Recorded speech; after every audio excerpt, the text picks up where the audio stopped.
안녕하십니까. 오늘 설교를 들으시는 모든 분들께 하나님의 은혜가 충만하시길 기원합니다. 아멘. 영적 은사 체험이라는 제목으로 오늘 설교를 하고자 합니다. 은사는 하나님이 주신 선물이다. 야고보서 1장과 로마서 8장에 나와 있는데, 야고보서 1장에 보면 각양 좋은 은사와 온전한 선물이 다 이로부터 빛들의 아버지께로 내려오나니, 또 로마서 8장 32절에도 자기 아들을 아끼지 아니하시고 우리 모든 사람을 위하여 내주시니가 어찌 그 아들과 함께 모든 것을 우리에게 주시지 않겠느냐. 은사는 하나님이 주신 선물입니다. 이것을 먼저 꼭 기억하시기를 바랍니다. 오늘 설교에는 은사에 대한 통찰과 경험을 통한 통찰을 나누어 보고자 합니다. 물론 성경에 근거하여 나누는 것입니다. 그러면 성경에 나타난 은사를 살펴보겠습니다. 성경에는 은사에 대해서 로마서 12장과 고린도전서 12장에 나와 있습니다. 로마서 12장에 나와 있는 은사는 태어날 때 선천적으로 주어진 기질이나 재능을 감사함으로 해야 된다, 성실함으로 해야 된다, 믿음으로 행해야 된다. 뒷부분에 있는 것들이 은사로 주어진다고 생각이 듭니다. 고린도전서 12장에는 예수를 영접할 때 성령이 내 안에 들어오시는데, 그때 각 사람에게 신령한 영적인 은사를 주십니다. 기질적 은사의 특성, 로마서에 나와 있는 은사는 각자가 주어진 일, 맡겨진 일을 할 때 지켜야 할 덕목으로 제시됩니다. 근데 이 제시한 부분이 은사의 기준이 됩니다. 같은 재능을 가지고 같은 일을 해도 어떤 사람은 일을 먹고 살기 위해서 할 수 없이 합니다. 그러나 자기가 하는 일이 천직이다 그렇게 생각되는 사람들은 그 일을 성실하고 겸손하게 열심히 합니다. 그렇게 성실하고 겸손하게 즐거운 마음으로 열심히 하는 그 상태가 그 일에 은사가 있는 상태다. 받은 은사에 따라서 실천하는 사람은 자기 만족이 강하고 행복한 삶을 살 수 있습니다. 가령 말씀을 선포하는 데 은사가 있는 사람이 말씀 선포 대신에 구제하고 섬기는 일을 하면 구제하고 섬기는 일에서 만족을 못 얻을 수 있습니다. 구제하고 섬기는데 정말 만족스러운 사람이 말씀 전하는데 어려움을 겪을 수 있죠. 그러나 말씀의 은사를 받은 사람, 가르치는 사람이 성실하게 가르치면서 즐겁고 행복하면 가르치는 데 은사가 있는 것이죠. 가르치는 데 은사를 받았다, 이렇게 생각할 수가 있는 것입니다. 영적인 은사의 특성은 고린도전서 12장에서 14장까지 나와 있습니다. 하나님께서 각 사람에게 은사를 주신 목적은 은사를 받은 그 성도가 은사를 통해서 하나님께 영광이 되는 일을 하고 교회의 덕을 세우는 일에 열매를 맺게 하려 합니다. 아멘. 그럼 은사를 안 받았다고 해서 이런 일이 안 일어나느냐? 그렇진 않죠. 그러나 받은 은사를 활용하면 훨씬 더 그 일을 행하는 내가 행복하기 때문에 보는 성도들이나 사람들이 하나님께 영광을 돌린다는 것이죠. 은사를 따라서 행하는 것과 그냥 열심으로 행하는 것의 차이를 느끼셨으면 좋겠습니다. 그런데 고린도전서 12, 13, 14장에 은사에 대해서 다루고 있는데, 12장은 은사의 종류에 대해서, 14장은 그 은사를 어떻게 행할지에 대한 가르침을 주고 있습니다. 13장에는 사랑에 대한 강조를 하고 있습니다. 그런데 고린도전 13장에 사랑만 딱 띄어서 사랑을 너무 강조하다 보면 사랑이 없으면 아무것도 아니다, 소리나는 구려와 꽹과리 정도로 취급해버리면 심각한 오류에 빠질 수 있습니다. 은사를 무시할 수 있는 것이죠. 하나님 주신 것인데. 고린도전서 12장에서 14장, 13장을 포함해서 전체가 은사를 설명하고 있다고 볼 수 있습니다. 그래서 은사를 사용함에 있어서 사랑이 가장 중요한 덕목이라고 하고 있는데, 사랑은 우리가 너무나 잘 아는 구호가 있습니다. 하나님은 사랑이시다. 고린도전서 13장에 나와 있는 사랑은 하나님으로 지칭해도 무방합니다. 하나님의 사랑을 보여주고 있고 나타내고 있고, 물론 우리도 하나님의 사랑을 본받아 하나님의 사랑을 쫓아서 행해야 될 사명이 있고 당연히 그렇게 해야 되지만 인간이 감당하기에는 힘들고 어려운 내용들이 있습니다. 그렇다고 성경이 잘못 기록된 건 아니죠. 그래서 고린도전서 13장에 나와 있는 사랑을 하나님의 사랑이라고, 하나님께서 가지고 계신 사랑의 속성이라고 이해할 때 조금 더 정확하게 볼 수 있다고 봅니다. 그러면 12, 13, 14장 하나님의 성령의 은사들과 하나님의 사랑과 하나님의 성령의 역사를 어떻게 감당해야 될지를 설명한 맥락이 맞는다고 볼 수 있습니다. 그러나 인간이 행해야 될 사랑으로만 보면 성령의 은사를 설명하다가 갑자기 사람의 행동, 사랑하라고 강조하는 좀 엉뚱한 구절이 됩니다. 그렇기 때문에 전체적인 문맥을 보면 하나님의 성령, 하나님의 사랑, 하나님의 은사에 대해 설명한다, 이렇게 볼 수 있고 성도들이 본받아서 해야 될 기준이라고 볼 수 있습니다. 성경은 하나님의 사랑 가운데서 더 큰 은사를 사모하고 덕스럽게 은사를 사용하라, 이렇게 설명하고 있습니다. 은사를 체험하는 방법에 대해 설명하겠습니다. 첫째, 먼저 다루었던 재능이나 기질의 은사 체험은 각 사람이 자기에게 맡겨진 일을 하면서 이 일은 나의 천직이다, 만족감, 그런 느낌이 올 때가 있습니다. 그때 내가 이 일에 은사가 있구나, 이렇게 확인할 수 있고 그 깨달음이 바로 체험이라고 볼 수 있습니다. 영적인 은사는 예수를 믿고 거듭날 때 성령으로 말미암아 먼저 받았지만 그때는 은사를 받았는지 깨닫지 못합니다. 말씀을 읽고 듣고 기도 생활을 열심히 하면서 은사에 대해서 알고 은사를 사모하고 은사를 체험합니다. 이 기질적인 은사나 영적인 은사나 같습니다. 처음에 태어날 때 받고 또 거듭날 때 받고, 그러다 받을 당시에는 모르고 살아가면서 삶 가운데서 발견된다, 체험된다, 이렇게 볼 수 있습니다. 강력한 성령의 역사를 체험한 후에 성령의 충만함으로 하나님께 대한 열정이 생깁니다. 하나님에 대한 열정은 신비한 체험을 할 수도 있지만 처음에 하는 신비 체험은 하나님을 아는 지식도, 은사에 대한 지식도 부족하기 때문에 단회적인 사건, 체험, 하나님 만났다, 하나님 체험했다, 이렇게 기억 속에 저장해야 됩니다. 근데 말씀을 읽고 기도하고 신앙생활을 계속 하다 보면 기도도 잘하고 싶고 하나님과 더 가까워지고 열정이 생기죠. 성령으로 말미암아. 그러다 보면 방언의 은사를 사모하고 방언은 기도를 하게 됩니다. 권사님은 방언하세요? 네. 방언 언제 받으셨어요? 90년도 신앙생활 한 지 어느 정도, 얼마 정도 지나서 받았어요? 신앙생활 한 지 얼마 안 되었는데 5년? 10년? 아니요. 1년? 1년 정도 만에 방언을 받았어요? 네. 방언 받고 바로 방언 기도를 하셨나요? 네. 권사님은 좀 특별하네요. 저는 방언을 달라고 기도를 1시간 이상 매일 했는데 한 10년 한 후에 방언을 받았어요. 방언을 받고 나서도 방언인지 모르고 2년 동안 방언 달라고 기도했는데 나중에 깨닫고 보니까 2년 전에 받았더라고요. 방언 받아도 이게 방언이다 깨닫지 못했던 경험이 있어요.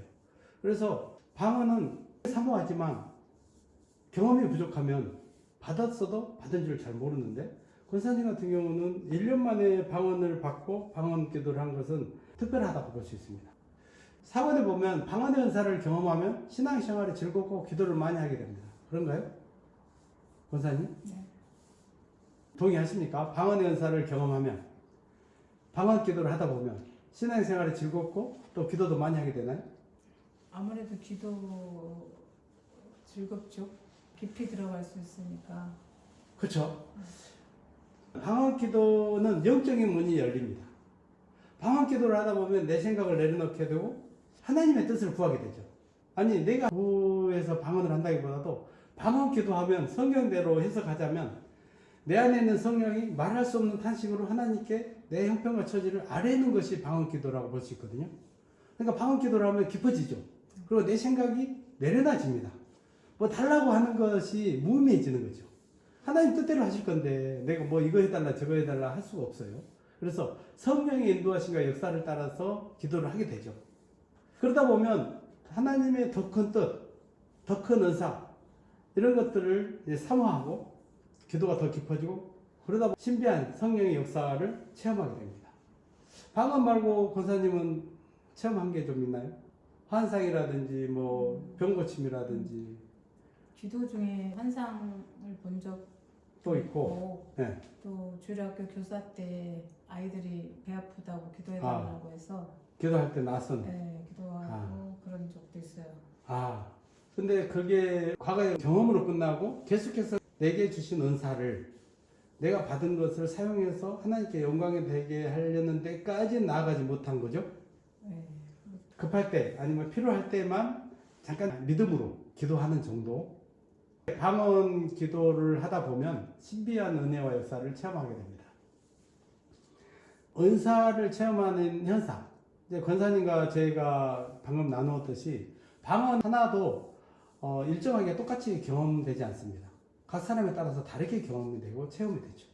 제가 생각할 때는 성령께서 우리 안에 오실 때 각종 은사들을 가지고 오셨지만 우리가 열정이 부족하거나 관심이 부족해서 은사를 사용하지 못하고 성령과는 상관없이 여전히 내 의지와 뜻대로 살다 보니 하나님의 선물에 대해서 간과한 결과이지 않나 생각합니다.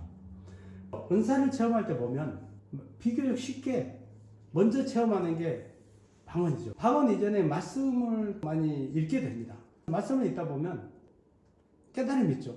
말씀을 읽다 보면 성령의 감동을 받습니다.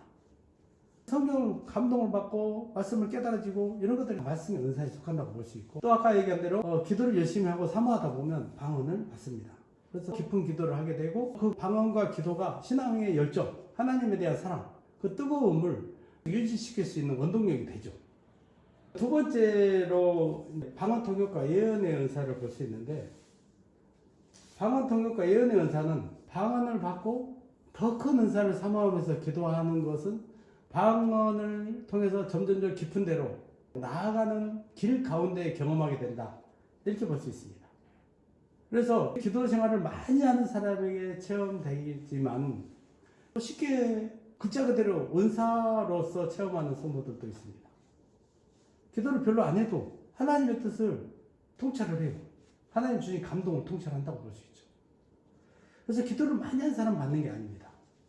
고린도전서 14장에도 보면 새롭게 예언하는 사람이 있으면 먼저 하던 사람은 잠잠하라 그러거든요. 예언은 오래 했다고 해서 더 우선되는 은사가 아닙니다. 새로 받은 사람이 더 우선되는 포인트가 있습니다. 이 은사는 교회에 필요해요. 방언과 방언 통역, 예언. 교회가 하나님의 뜻을 좀 더 구체적으로 깨닫고 실천할 때 성령의 감동이 필요하죠. 우리는 성령의 감동이라고도 하고 예언이라고도 합니다. 예언이라는 표현과 방언 통역이라는 말을 잘 안 쓰는 것은 예언한다고 하면서 무당처럼 부적절하게 사용한 부작용들이 기성교회에도 많이 있습니다. 그래서 예언한다 그러면 신비주의 아니냐, 이단이 아니냐, 사입인가?